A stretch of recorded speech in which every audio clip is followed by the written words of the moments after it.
Hey guys, what's up? Nikki here. Welcome back to the channel. If you guys are new here, check out the channel a little bit. Anyway, today we are going over how to live on $1,000 a month. 6 top tips given by Google themselves. I wanted to kind of check this out and go over it with you and see if we've actually went over um, any of these on our own. So after looking at this list, we have went over a couple of them already on our own, but we have to go through the list one by one and see exactly how these 6 top tips help us live on $1,000 a month. Let's go. So number one is take stock of your spending. Basically what that means is keep track of how much you spend and where you spend it.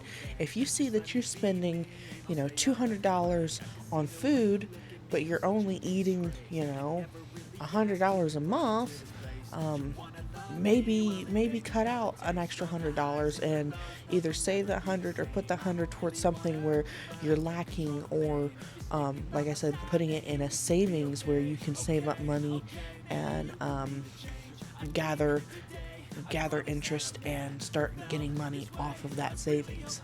Number two, I don't agree with this one, but this is just what this says. It says cancel everything, cancel your subscriptions, gym membership, all that stuff. I don't agree with that personally. I personally find it cheaper to have all the subscriptions versus a cable. I have to have my internet, I have to have my subscriptions, I have to have my gym membership.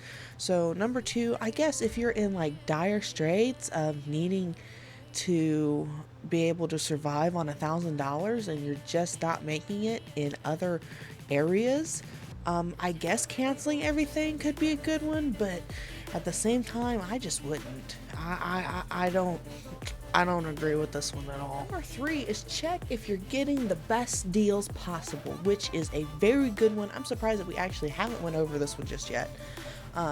For example, shopping around. Shopping around will save you a ton of money in the end. Shopping around has helped me save a lot. I, instead of going to Walmart for my groceries 9 times out of 10, I go to Aldi's, or we have this little meat store called Radford's in my town. That they're cheaper than Walmart is on their meats. If you guys end up going to Aldi's for your meats, you guys will see a significant price difference between the meats at Aldi's and the meats at Walmart. You'll notice a significant price difference, and Aldi's 10 times out of 10 will be cheaper on their meats. Now, does Aldi's carry everything? No. So you may end up going to Kroger or Big Lots, or wherever you go to get your groceries. Just wherever works for you. But shop around and get the best deal is what they're trying to say.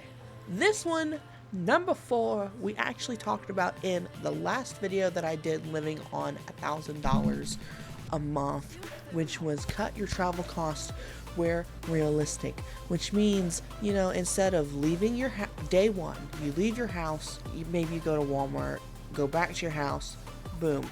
Day 2, you leave your house, go get your oil changed, go back to the house. Day 3, etc., etc., etc. Instead of leaving the house, going somewhere, coming all the way back, cut it down to leaving the house once and coming back once, and spend the day going out and about and going to places where you need to go. Maybe you need to go to the grocery, maybe you need to get your oil changed, maybe you need to go to the bank, maybe you need to go to your kids' soccer practice. Put all of these in one day of doing stuff. That way you can cut down your travel costs where you're able to. And it may not take one day, it may take 2 days, but it's better if taking 1 or 2 days than 5 days out of the week of continuously leaving your house, driving around, going to do something, and then coming back. Because the moment you leave your house and the moment you come back, that's one trip that you've spent. Whereas if you spend out all day, going and doing your thing, then you save money every time you're going to leave the house and come back to the house. Does that make any sense, you guys? I really hope that makes sense. So save money where you can on travel costs. And if you can, travel together, carpool with somebody. 9 times out of 10, it's cheaper to carpool with somebody. Just be like, hey, bro, if you put 10 in gas, I'll put 10 in gas. Or vice versa, if you've got somebody who rides with you, have them put 10 in gas if you put 10 in gas. I mean, it's just a realistic thing to do. Number 5. Now, this is a big one. I'm surprised that I haven't talked about this one before, but number 5 is a major game changer. And number 5 is stay at home and cook for yourself, for your family, instead of going out to eat, because we all know that restaurants and fast food is so expensive. Just the other day, my partner and I spent $31 at McDonald's. Granted, it was a little extra, it was our little spending money that we could spend, our little, out to eat money. But we spent, just between us, $31, and that would have bought probably 2 weeks worth of groceries, that we spent in a single moment in time that we'll never get back. But it is definitely cheaper to stay at home and cook. I know personally I enjoy a good peanut butter and jelly sandwich throughout the day, a good bologna sandwich, which is probably the cheapest thing that you're going to be able to make from the grocery, and it lasts like the longest. So just cut back on eating out, stay at home, and cook something. It's and good then stuff. Last but not least, number 6, making a payoff on your debt. Make it a priority of paying off your debt. I cannot personally stress this enough. If you have debt, where you have either a credit card or a past debt, 9 times out of 10, those past debts, they drop off your credit score and do all that. Once it gets to collections and whatnot, they drop off your score, your credit score, after about 7 years, approximately 7 years. But don't let it get to that point, everybody. If you have a credit card, pay it off. If you have a home loan, pay it off. If you have a car loan, pay it off. I currently have 3 credit cards, and I have a car payment, and every month I make payments on my credit cards. Every month I make payments on my car payment, and I do my best to try to knock down the amount of debt that I have, because once I get down to having to pay 0 on something, that's more money that I can put spending somewhere else. Instead of paying $35 on my Hot Topic credit card every month, I could use that $35 toward, I don't know, maybe if I want to save it, if I want to get something extra from the grocery store, if I want to spend it on my son. Maybe he's been extra good. He's always good, but maybe he's been extra good and, deserves an extra special toy or something.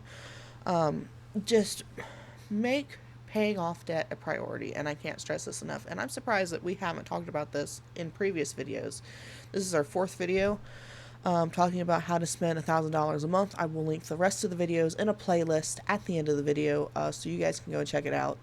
But yeah, basically, that's everything that Google asks for you to do. The top 6 tips on how to live on $1,000 a month via Google. These were some good tips. I highly approve, except for number 2, don't cancel everything. You don't have to cancel everything and be miserable and, to be able to live on $1,000 a month. You don't have to. You really don't. You really don't. I mean, I pay $60 in streaming services, and I am very happy with myself. And I'm still able to save money at the end of the month. So, thank you guys so much for watching. If you guys happen to like, comment, share, and subscribe. As I said before, there will be a playlist at the end of this video so that you guys can go and watch the previous Living on $1,000 a Month series that I am currently doing here on the channel. Thank you guys so much for watching. I hope you guys enjoyed. Let me know in the comments down below if you did, or if you guys have any tips yourselves. Thank you guys so much for watching, and I'll see you guys in the next video. Bye!